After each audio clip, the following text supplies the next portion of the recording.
Welcome to the Misophonia podcast. This is episode 220. My name is Adil Ahmad, and I have Misophonia. This week I talk with Beverly, a Feldenkrais practitioner from Southern California. Beverly reflects on growing up as the youngest of 5 in a loud Midwestern household, and how misophonia shaped her early experiences of family dynamics, school, and self-image. We explore her struggles in open workspaces, especially during her years at Facebook, and the breaking point that led her to discover the Feldenkrais method as a powerful tool to regulate her nervous system. Beverly shares how this practice transformed her ability to cope, eventually inspiring her to train as a practitioner and launch her own app designed to help others.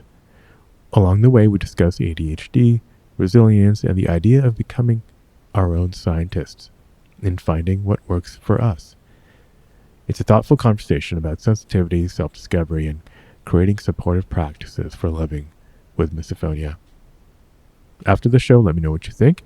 You can reach out to me by email at hello@misophoniapodcast.com or hit me up on Instagram or Facebook at Misophonia Podcast. By the way, please do head over and leave a quick rating wherever you listen to the show.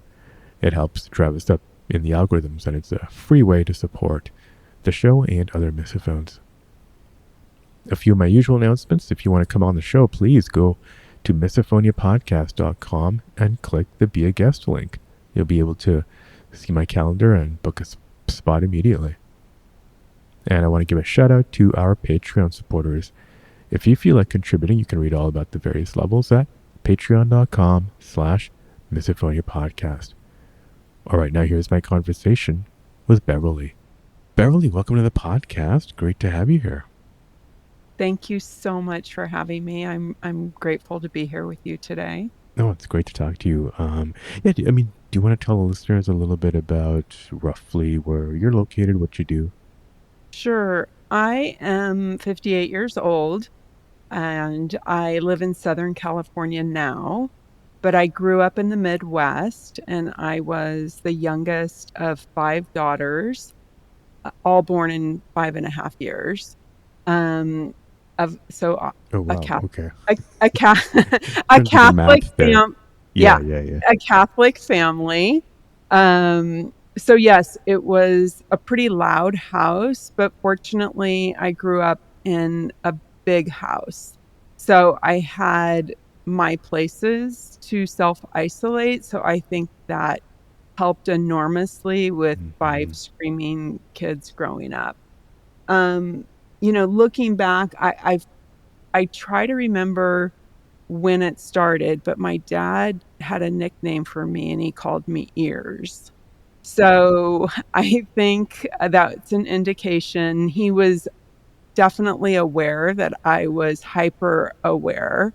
But we never talked about it. Like, is this why you're having meltdowns? Is this why you're angry with the family?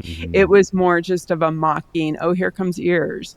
So I definitely had sensitive hearing, and obviously we didn't know about misophonia, and really didn't have a way to process what I was feeling from that. One of my earliest very specific memories of having misophonia was I was probably about 10 years old, and my bedroom was above our kitchen, and my sister was repeatedly shuffling a deck of cards, just like over and over and over. And I screamed down, "You need to stop that. Shouldn't stop." And I went down and punched her in the back until it really knocked the wind out of her. And I felt bad, but that is the level of rage that I felt when I heard repetitive sounds. Yeah, for the fight or flight. You went for the fight in that moment. Yes, I would say that was my often go-to. Was that your often go-to? Like, at that age, a lot of us, that's... Yeah, when you have sibling, I had one, it was with one specific sibling that that was closest to me in age, and I think my rage came out into this, like, punching and Mm-hmm. hitting in the back, and I would feel bad about it. But yeah, it definitely put me into fight or flight and freeze as well, but mostly fight or flight. Gotcha, gotcha. And in your family, it sounds like you were being mocked. Did that change at all over the course of your childhood? No, my mother was incredibly sensitive, and we were very, very close, and she was very protective of me, Mm, which, now as adults, I'm learning I have resentment from some of my sisters about how protective my mother was of me. But she left, at a pretty young she left initially, she came back, um, and then my dad remarried, and so when I was 10 years old, that's why I remember the memory of the shuffling of the cards at 10 years, because when I was 10 years old, my dad and stepmom moved back in, and no, my dad, definitely mocked and was pretty cruel to me my entire life. So, my mom was protective, but she wasn't physically there in the house. We remained close, and I processed with her. But it's interesting. I was definitely known as the angry one in the family, and she was protective of me. But I don't think I really identified that it was because of the overwhelmment of the sound, and that kind of came in later in life. okay, so it was a general kind of angry, I don't know, um, volatile child is kind of what your vibe was to the rest Yeah, of the I mean, family. in the house. Now, Yeah. outside of the house, in school, um, I had friends, I was a pretty normal functioning child outside of our house, um, to the point, like, my sister would say to my friends, like, "How d" she would say to my friends, like, "How are you friends with her? Like, she's so difficult." But I managed okay, outside of the house, but Did, inside of the house, I was definitely the baby of and I was the youngest, so I was the yeah. baby of the family. Were you being triggered at all? Do you remember at school or from friends? What I specifically remember, so I think, and I do believe there's a spectrum of misophonia. So I Mm-hmm. don't think there's a you have it, you don't have it. I think there's degrees of it. And so where it really, then and now gets triggered is when I'm in stressful situations and I'm trying to focus. So for me, it was test taking. I don't remember being triggered in school. Um, I'll come back to something, but where it really, when I was test taking, if somebody erased an answer and I had to listen to the erasing of Mm, that, and I would just like put my hand in my hair and want to pull my hair out because I could not focus on taking the test, or if somebody tapped their foot or their finger. And so, you know, looking back on my report cards, and it was just a consistent, Beverly's smart, but her grades don't reflect her mm-hmm. understanding of the material. And it was 100% I could not focus taking tests because any little noise while test taking I often didn't finish tests because I would just sit there. That's when I would sit there Yeah, and freeze. right. What was the thing that you wanted to get back to? Um, oh, just that, it's interesting looking back how much I don't know if it was luck or design, and I think part of it was because I had 4 sisters and the 5 of us kinda didn't branch out to hang out with other people, but I went home for lunch every day, um, in grade school. So my sister and I would just walk home for lunch. So I don't remember being in a lunchroom environment listening to people eat.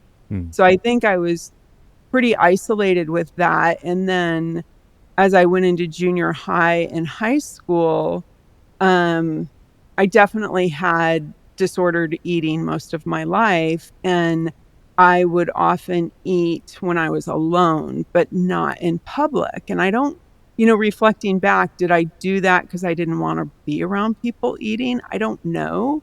But I would often in junior high and high school not eat lunch. And Mm. I would volunteer to do things for teachers, or I would do anything but eat. But then when I got home from school, I would eat. Right. So, I wasn't, and we also were a family that we didn't have sit down dinners together. Mm-hmm. We just all fended for ourselves. And, eventually when my stepmom moved in, she would make dinner for us, but we did not sit down as a family to eat.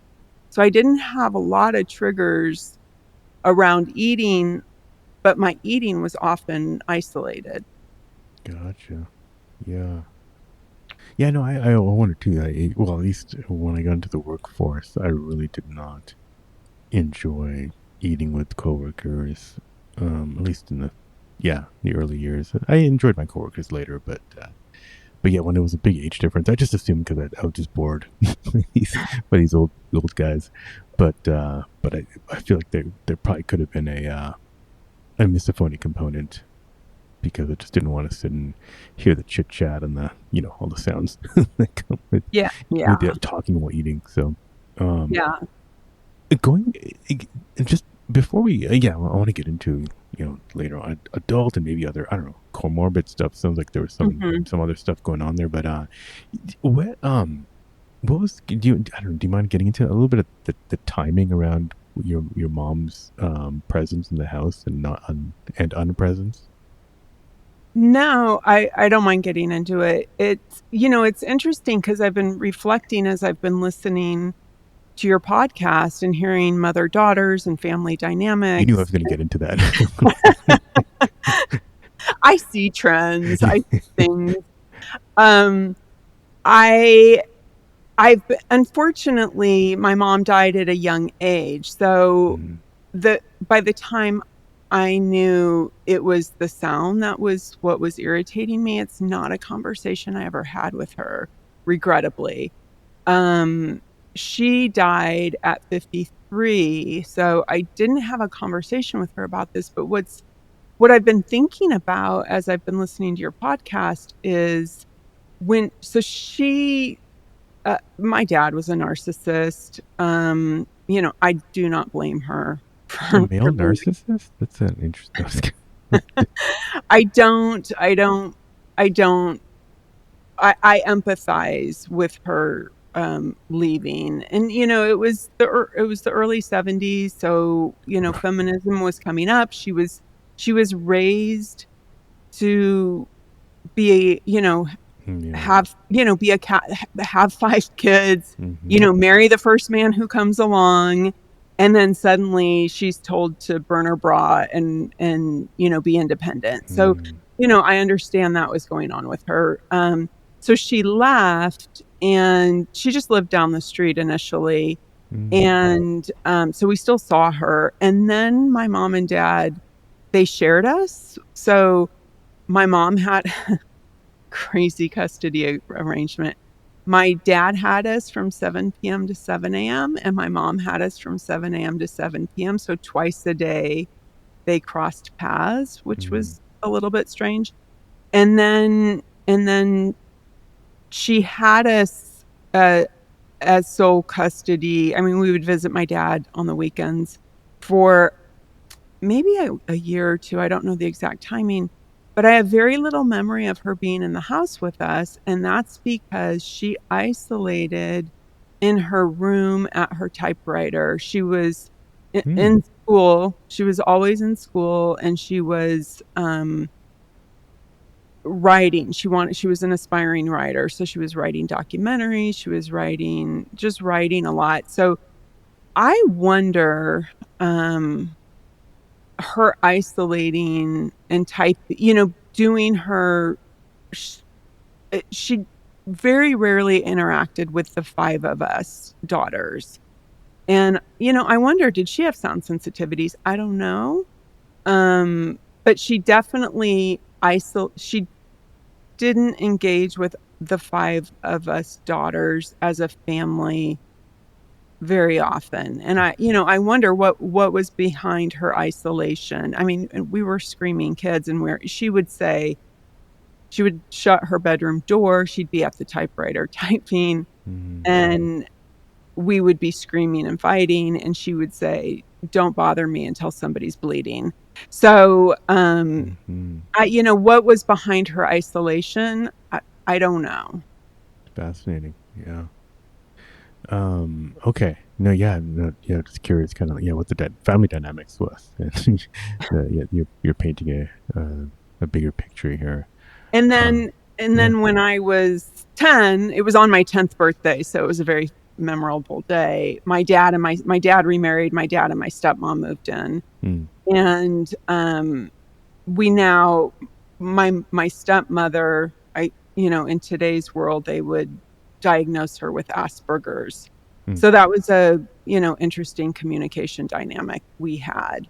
Um, Meaning she just kinda talked at us a lot, and there wasn't like a role model um, for co-regulating with the parental figure.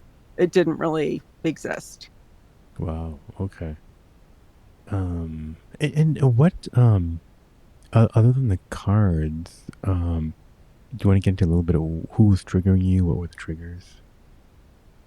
Well, to be honest, because I had a lot of isolation, um, it it was definitely test taking in Oh, schools. gotcha. Yeah. And then I Yeah. just Right. think I don't have specific memories of chewing. I just know that I got into overwhelmment, and the noise in Mm-hmm. general Mm-hmm. was an issue, and it wasn't until I was older that, I'll share that situation, working in an open workspace that really, really, Yeah. became the I knew I had an issue. Yeah. The straw that broke Beverly's back. Literally, Yeah. literally. Okay. Yeah, that's how the story goes, actually. Well, interesting. So yeah, and so just to wrap up, like there was like in childhood there wasn't like a specific, didn't start with mom or dad or like a specific family member. It was general overwhelm, and then the Yeah, test taking in school and stuff. Got it. yeah. Gotcha. Okay. And then the specific memory of the shuffling of the cards. So Yeah. I think Yeah. it was anything repetitive, Yep. it I would get angry. Gotcha. And obviously, growing up, doesn't sound like they would have taken you to a therapist or anything like that, or an analyst, as they called it back then. No, and interestingly enough, my mom was a psychiatric nurse at a at a psychiatric hospital working with schizophrenics. So she was working with extreme mental Wow, like a illness. one flew over the cuckoo's nest kind of Exactly. situation. Yeah. Yeah, exactly. But she was a she was a trained nurse. She was working as a psychiatric nurse with Reaganomics. Those budgets got cut. She lost that job. And then she got her master's and PhD, and she became a psychologist ultimately. Um, but yeah, I mean, so she was trained in psychology. So, Yeah. um, but yeah, I mean, this was, the 70s and 80s. So these were, I also have, I know you ask about comorbidities. I also realized I had undiagnosed ADHD, Hmm. my whole life. And that's something just in the last few years I've been learning and understanding more about. But that is, I think in the 70s and 80s, it just wasn't something the schools or the parents were looking for. Right. Right. What were some of your the manifestations? Do you remember from the 70s and 80s of the ADHD? Um, Lack of focus, in studying. So I am an overachiever. So to get through my studies, I had to be very methodical. Like I couldn't read a book, but I could outline a book. So I would painfully outline books. I had a chalkboard. I would pretend that I was the teacher and I would chalkboard everything out.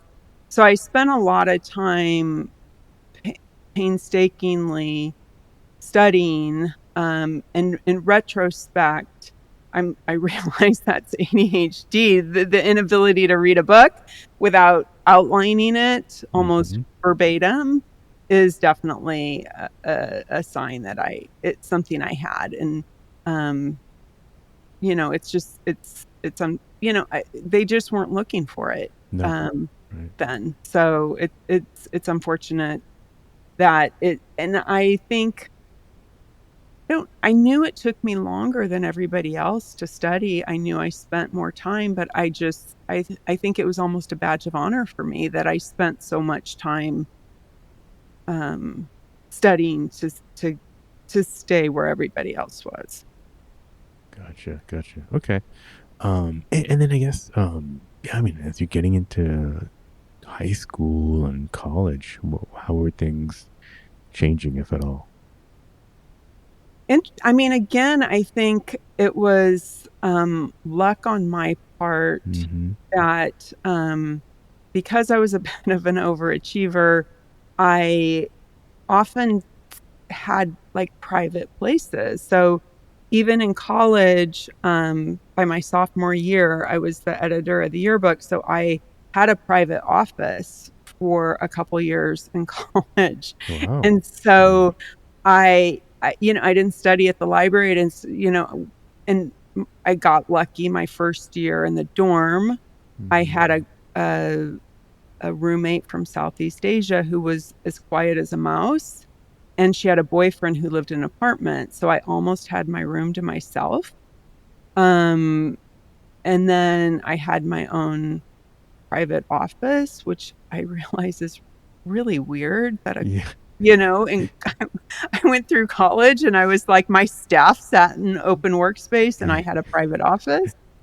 So I think I got a little bit lucky with that, and then um, when I started my career, because it was the early '90s and the open workspace thing hadn't happened, I had jobs with a private office. And Mm-hmm. also in the early '90s, they didn't have snacks in the office the way they do now. So, Right.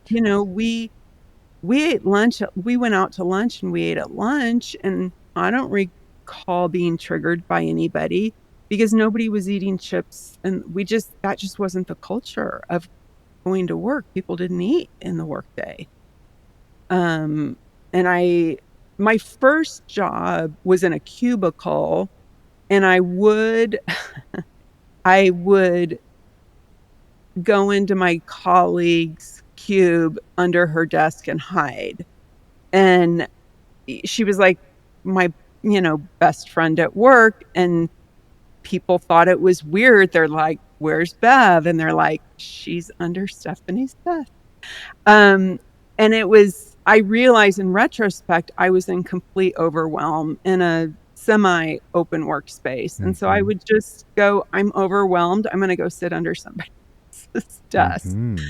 So, I just figured out how to isolate and remove myself from the overwhelming situation. And then for several years, I had jobs that had private offices. So again, it wasn't a big deal. And then I moved into ad sales, and my first job doing that, and I owned my own business for several years, so I had my private office doing that. And then when I went into ad sales, we had an open workspace, but I was in sales, so I was out in the field, um, or working from home. So again, it wasn't, too difficult for my life, and I was able to thrive in that job.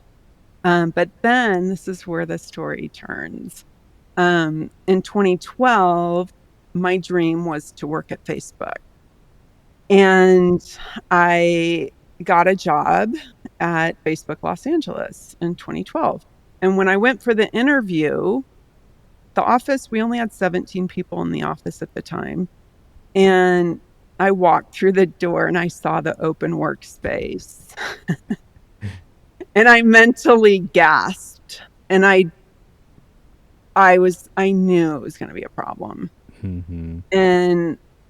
But I wanted to work there so bad. I knew it was going to be a cultural important place to be. And so I'm like, you got to pull it together. You got to do this.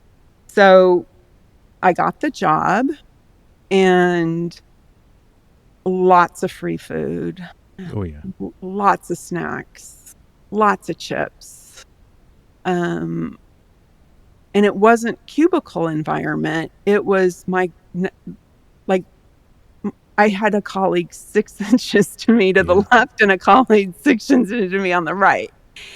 And in addition to that, and this was not company wide at Facebook. This was the culture of the LA office. They played music really loud. Like we were at yeah. Okay. And I would say, hey, do you think you, and you also have to remember this was an office primarily of 20-something, 30-something people. And I was 46 at the time, something like that. And so I'm like, do you guys think you can turn the music down? And, they're looking at me like, okay, old lady, you're not a culture fit. We shouldn't have hired her. This is a big mistake. And they were like, no, if you don't want to work, if you don't want the music, this is our culture. You shouldn't be working here.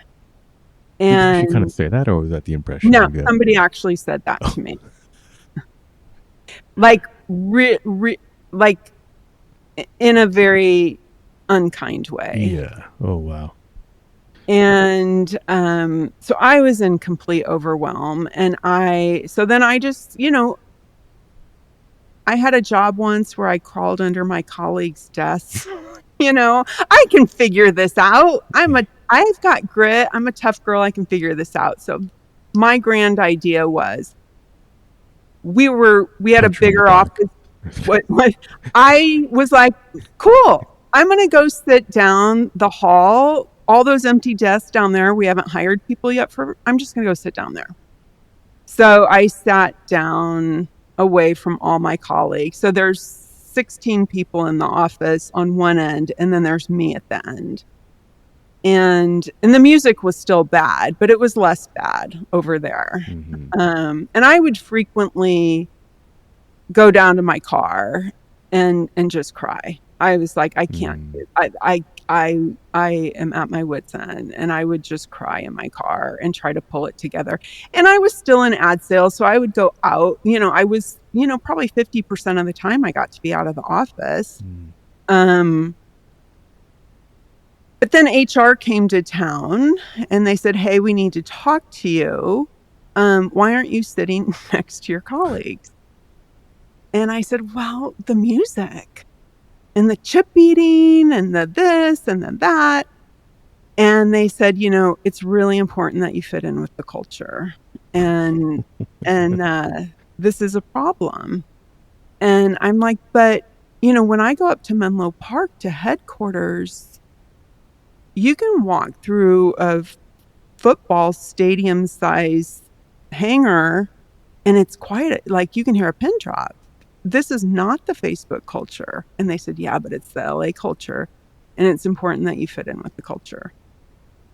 And so I was actually, between this and other situations, I was put on a performance plan. And one of the reasons was because I wasn't fitting in with the culture. And that one of the stipulations for me to keep my job was that I had to move and sit next to my colleagues. It's so ridiculous looking back on it, but it was very, very difficult.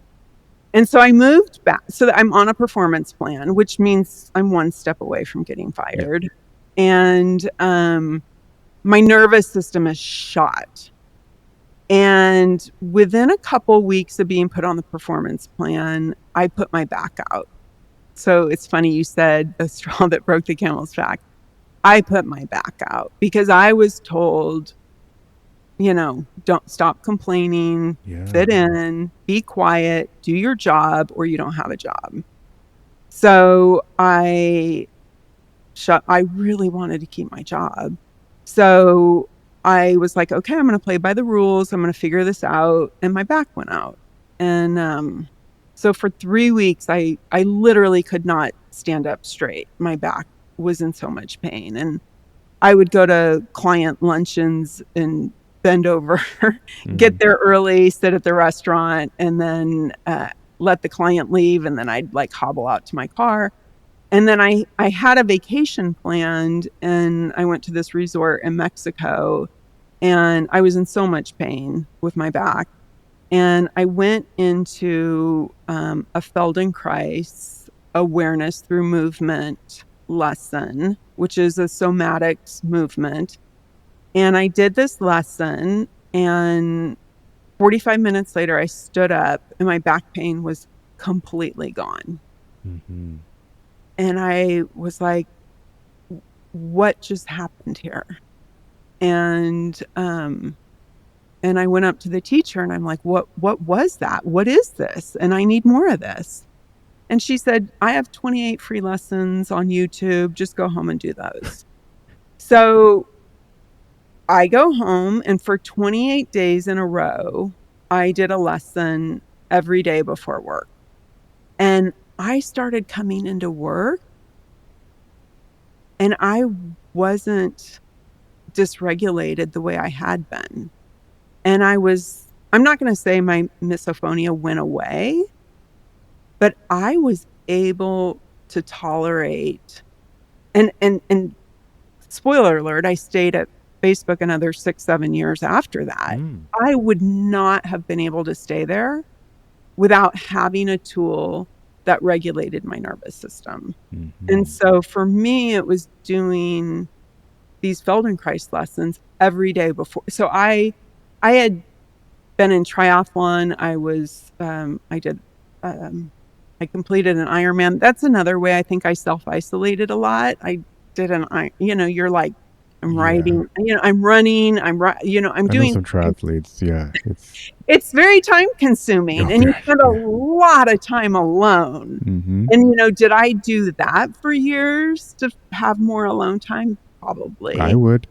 Yeah. But so I kind of traded out for 18 months. I'm like, I'm going to prioritize doing these Feldenkrais lessons over swimming, biking, and running. Mm-hmm. And I would show up to work, and I was happy. And I would tell my colleagues, I'm like, oh my God, I laid on the floor this morning and I did this movement and I twisted my arm and it was so cool. And I just loved it. And it really... Play the music louder. No, it didn't get, but I like everything around me just kind of softened and got easier. Mm. And, initially when I worked at Facebook, I had just gotten out of a long-term relationship. And then I was like, I can't date. I can't meet somebody because I was so exhausted working at Facebook. Like when I got home, I was beat. And when the weekend came, I needed 2 days. But once my system was regulated by doing these lessons, I was able to start dating. I was able to start having a life outside of work. I had more energy. I felt better. And I was able to tolerate the situation that I'm not saying, somebody could eat a bag of chips next to me and I was a happy person. I would remove myself from those situations. But I also, what this method gave me was, because these lessons are all about neuroplasticity and brain rewiring. So I began to slow down and realize I had choice. So if the chips started being ate, instead of like going into rage and only hearing the chips, I would breathe And I would say, okay, what are your other choices here? I can get up and leave. Or I would often do something somatically. So I would notice how my feet were touching the floor. Mm. I'd move my toes around. How are your toes and your shoes? And little techniques like that. So then Feldenkrais talks a lot about foreground, background. So where your attention is on the foreground and background. And what I could do is bring the foreground of my attention of how's my thigh touching my chair? And then the chips became in the background. And Mm-hmm. before I had this tool, the chips were in the foreground, and I couldn't push them in the background because you can't push them in the background. They're there. The chips are there. But how do I shift my attention somatically to how my feet is touching the floor? And so the chips can now go into the background. And so it just became such a helpful tool for me. Yeah, I mean, it's as you know, like it's a very limbic system reaction or misophonia. It's kind of very reptilian. So finding a great tool that kind of lets you access that from the more cognitive side. I think it's kind of maybe what's happening is trying to talk yourself down, talk that reptilian Beverly down, or shift that attention because it just latches on from some primitive sense of fear. Yeah. Very Yeah. cool. Just and I think the shift I had after I left Facebook, I actually became a Feldenkrais practitioner, and this is kind of where my story goes. Mm. Um, so after I left, I ended up leaving Facebook right before COVID by choice, which was important for me that, that performance plan never led to me getting fired. And I was able to maintain, and be somewhat successful there, and leave on my own terms. But Mm-hmm. I specifically left, well, 4 years before I left. I knew that the Feldenkrais method was helping me so much, and I I before I went through the training and before I became a Feldenkrais practitioner, um, I thought, "Oh my god, this is gonna help everybody. This is for everybody. I gotta build an Mm-hmm. app. Everybody has to have lessons. Everybody's gotta do this. Everybody." So I had that very, I guess, self-involved, like, like, self-awareness that we're all unique, and what works for me may not work for somebody else. Right. And but what studying Feldenkrais, so I did a 4-year training program while working at Facebook. It's a 8-week-a-year training program. And, so I was coming to San Diego, and Facebook at the time did not allow remote working, but I was able to work 8 weeks a year remotely, just managed to work it out. And, I was like, "I gotta build an app. Everybody needs access to this. This is gonna Mm-hmm. solve everybody's problems." And so that was my original intention. And it my intention has actually come to reality. So I have just launched an app so we can bring these lessons to more people. But I'm more, aware now that we all have to be our own scientists, and Mm-hmm. we all have to experiment, because a lot of people will say, "Well, you need to meditate. You need to meditate." Well, I have ADHD. I Yeah. meditations meditation isn't gonna work for me. And, "Oh, you gotta get hypnosis. You gotta hypnosis." And I did hypnosis, but I've done the hypnosis test where they can determine if you're, hypnotizable or not, and I'm not. So it's like, listening to your past episodes, yes, um, meditation's going to work for some people. Hypnosis is going to work for some people. So it's like, I think we all have to be careful. There's no one fix. And so this is something that worked for me. Mm-hmm. But I think as we're all our own scientists, I think we all have to try different modalities to see what works for us as individuals. That is a huge insight. I just want to say that that's something I realized too over the last couple of years. And Sarah talks about that as well. It's like there Yeah. are many ways into misophonia. Yes, there's obviously like some strong commonality, but because there's many ways in, and yeah, there's overlap. Obviously, we have interesting childhoods, but there has to be many ways out. And yeah, I mean, that's why there hasn't been one thing that's worked for everybody. Some people swear by certain things in certain capacities, and some don't.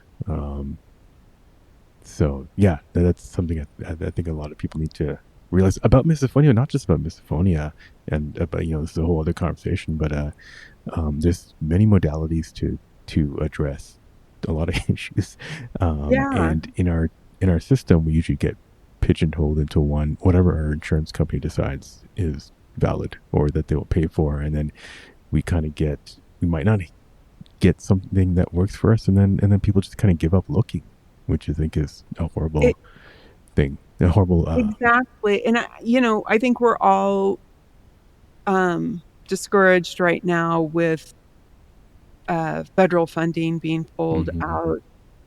But I want to look at the silver lining. Not that I think anything that's going on is good, but I want to look at the silver lining of we have to be our own scientists and do our own experiments, because Mhm. the reality is a medical research study is going to give you the average person this medication works for, the average person this works for. And this is what I learned as a Feldenkrais practitioner and with my Feldenkrais training was when I graduated and my mentor convinced me. I never wanted to be a practitioner. That was not in the plan. My plan was to build an app and make these lessons Mhm. helpful to people.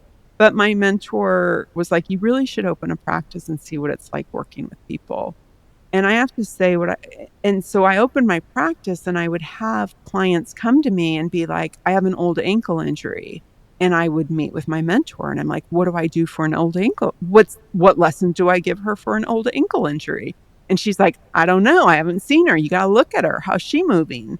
There's not but there's no I'm like, I wanted a manual. Somebody comes in with lower back pain to give them this lesson. Somebody comes in with wrist pain, they get this. I'm like, "Where's my manual for being a Feldenkrais practitioner?" And they're like, "Did you not pay attention in the training?" Because we're all unique Mhm. people, and you need to work with that person and see what works with the person who shows up on the table that day. And that may even be a different person next week. And so I think I have huge respect for physical therapists and how PT has helped me with injuries in the past. But I think we have to remember they my understanding is, they have kind of a manual. Okay, for this injury, you get these Mhm. exercises. And those exercises are for the average man. We now know they've Right. never done research for women. So the average man who has, a pulled hamstring, these are the exercises, and that's Mhm. gonna be the 5'10", 160-pound man, and so if you're a 5'2", 100-pound woman, how is that? And so I think the way Feldenkrais approached it was, and that's why the Feldenkrais lessons are all audio lessons, because you don't, unlike yoga or Pilates, you don't look at the instructor and try to mimic what they're doing, because what feels good for them Mm. isn't what feels good for you. And so it's slowing down and listening to yourself. What makes me feel good? And you know what?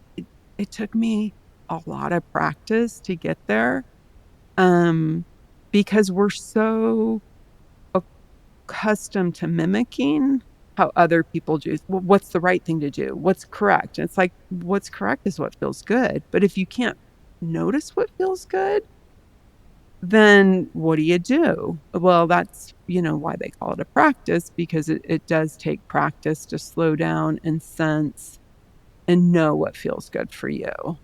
And yeah, I think it's a great practice to be able to be a curious scientist in investigating what works for you. And with misophonia, it's like listening to your podcast and learning about modalities. I hope people listen to this and go, "Oh, this is something I want to check out." But if it's not going to be for everyone. But for the people it works for, and if you have curiosity and you give a few lessons a try, it might be the one for you. But, another modality may be as well. Yeah, no, it's great to take that perspective. Yeah, and I hope people get that. For sure. Yeah, I've heard a lot of commonalities, but then a lot of different things that have helped people. A lot of things people have tried that's worked for some and not others. So you're right. It takes an open mind. You need to run your own experiments on yourself, because the system's not built to run experiments on you. Yeah. and try things out to see what actually will work. But you're right. It's very much, we're in a very population level decisions. So it's like, what will work for most people. It even goes down to, you're not supposed to get blood tests for a lot of things because it won't help most people, but it might help a lot of people. I mean, it might help a decent number of people if they find out something that will potentially, save their life. We're very much a kind of an average, a common denominator health system. Yeah. I believe. Well, yeah, exactly. Because that's, and the thing, people want, they want to go to the doctor who has the right answer. Tell me what's wrong with me, fix me. And I mean, that was challenging when I was working as a Feldenkrais practitioner. Like, the clients who came to me that had the mentality of fix me, like, well, I can make you feel better for the next hour, but it's your awareness and your self-use that is going to keep you feeling good. And so, I mean, that's the whole chiropractor mentality.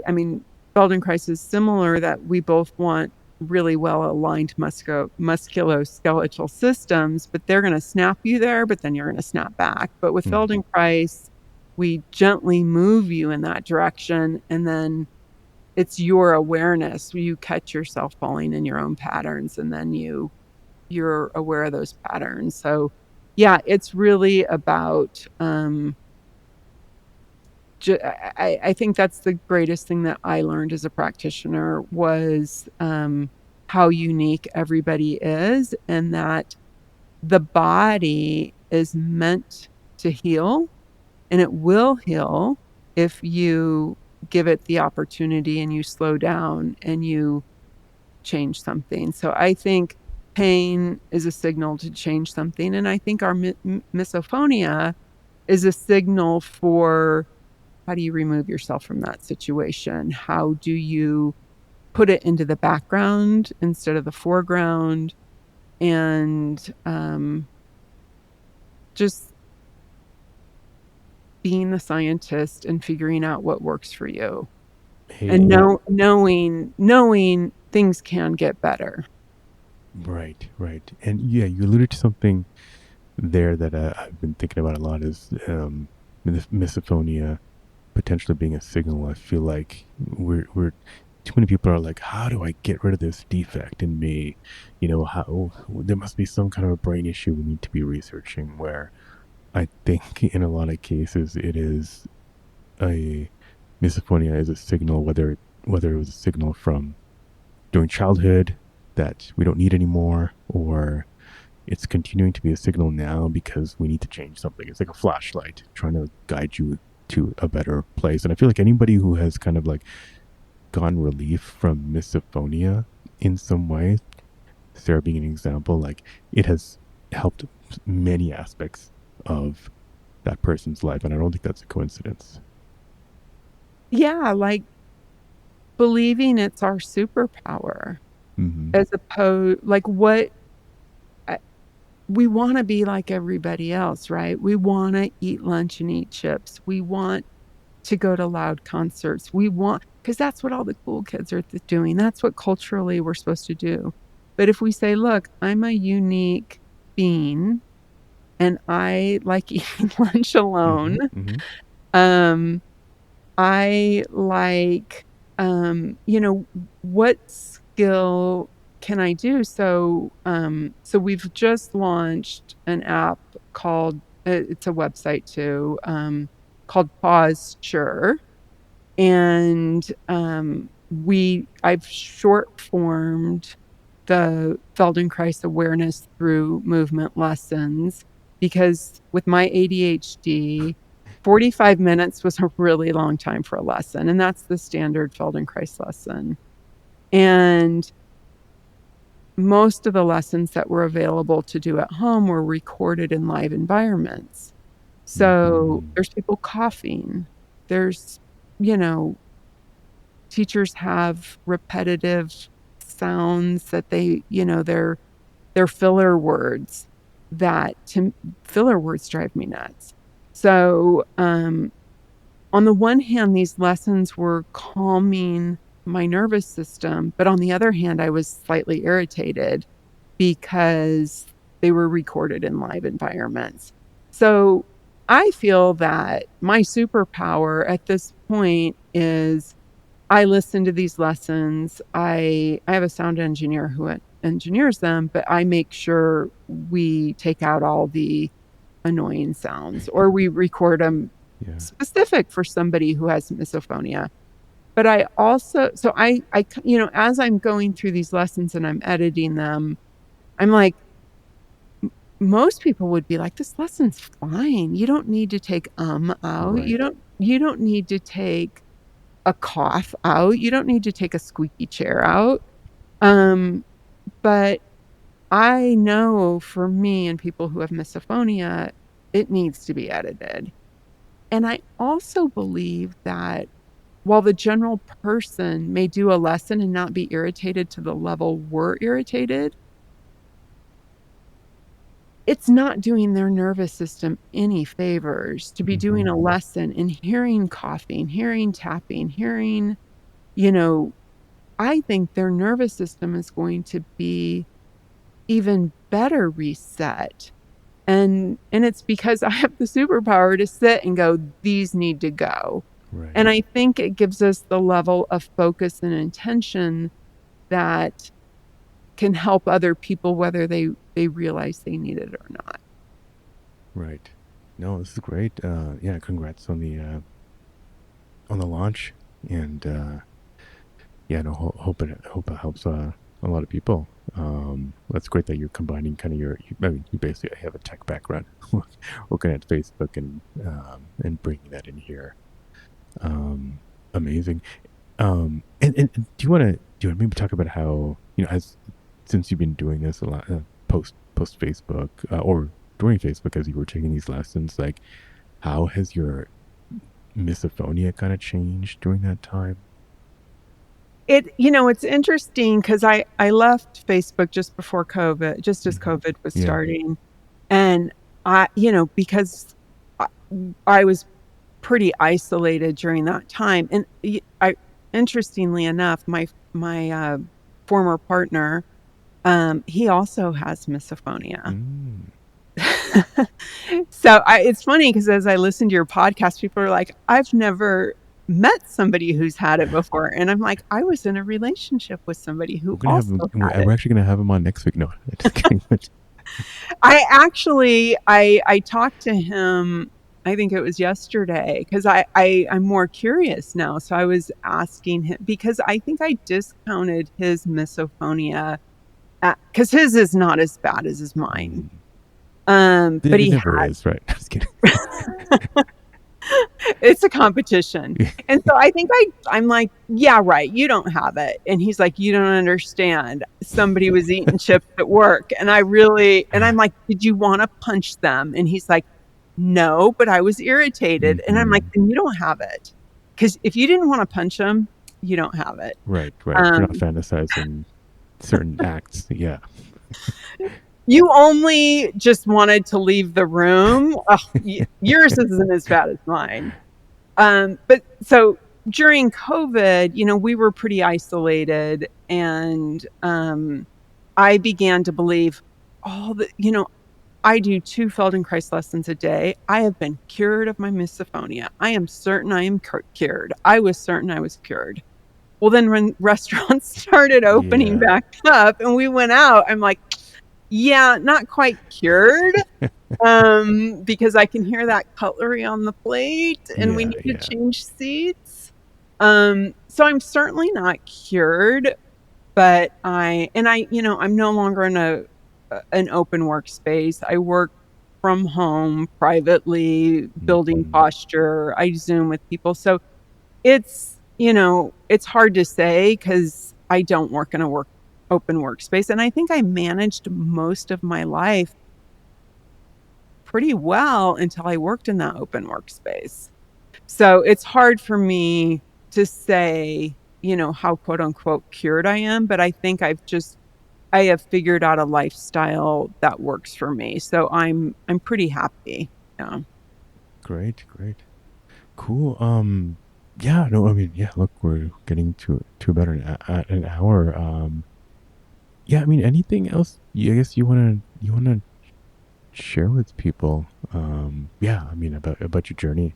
I'm curious, one thing, just kind of like your I guess relationship with your sisters. Have you I don't know if your dad's still around, but do you talk to your family now about, misophonia and kind of like related events from years ago?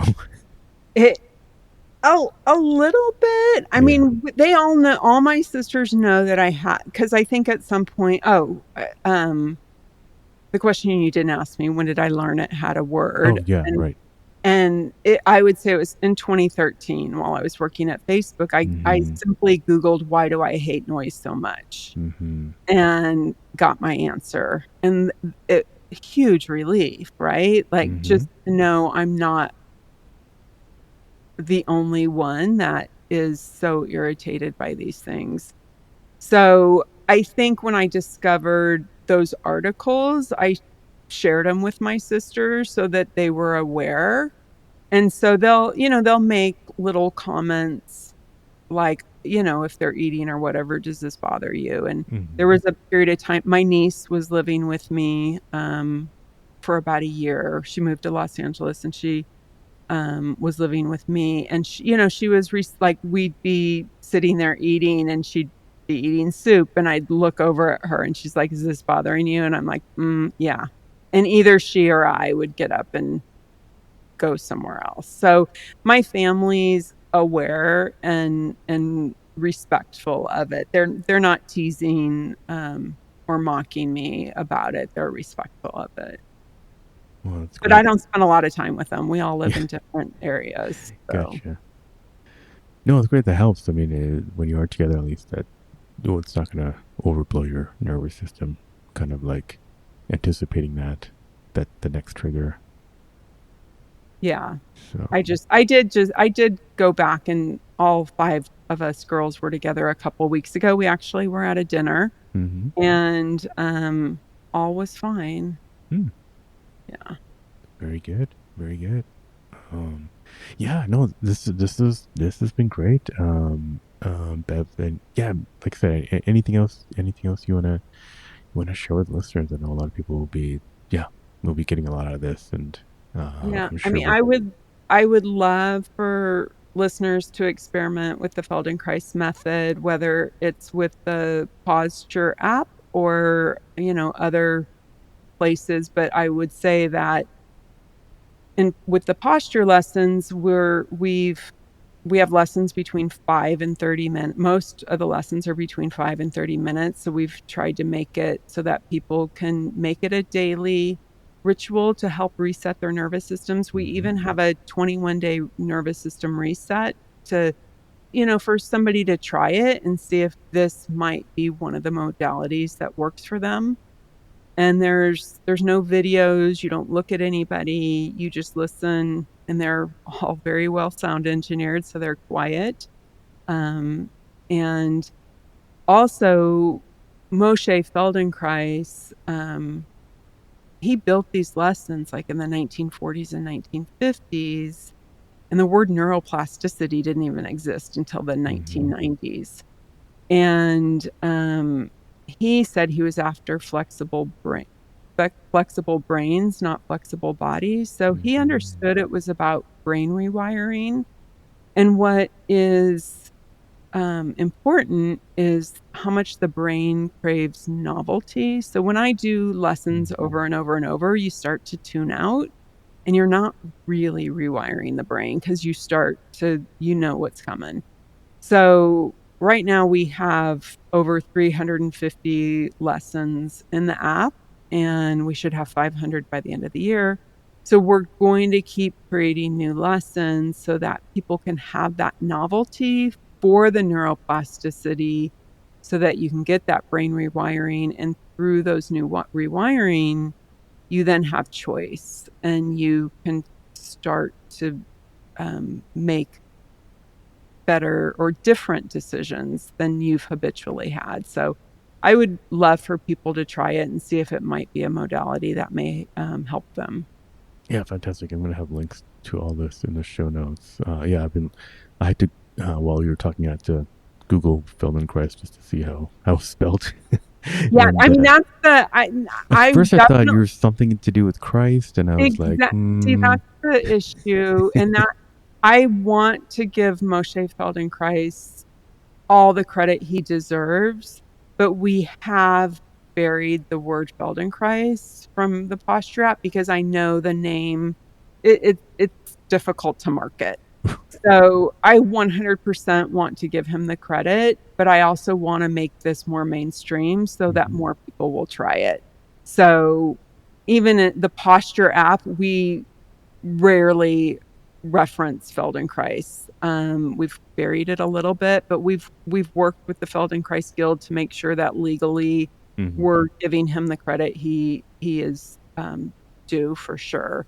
But yeah, the name is tricky. So yeah, and posture is not the easiest name either, I realize, but it but you get the idea. If you get the pun and it works. You take it. Yeah. Yeah. Cool. Well, awesome. Yeah. No, I'll have links. I'm looking at the App Store page right now. It looks great. And yeah, best of luck with that. And yeah, thanks for coming on, Beth. Thank you. I really enjoyed chatting with you, and I'm really grateful that you are doing such a great service to the Misophonia community because we need it. So thank you so much. Thanks again, Beverly. Congrats on the app, Posture, which I'll link to in the show notes. If you like this episode, don't forget to leave a quick review or just hit the 5 stars wherever you listen to this podcast. You can hit me up by email at hello@misophoniapodcast.com or go to the website misophoniapodcast.com. It's even easier to send a message on Instagram at Misophonia Podcast or Facebook, or on X, it's Misophonia Show. Support the show by visiting the Patreon at patreon.com/Misophonia Podcast. The music, as always, is by Moby. And until next week, wishing you peace and quiet.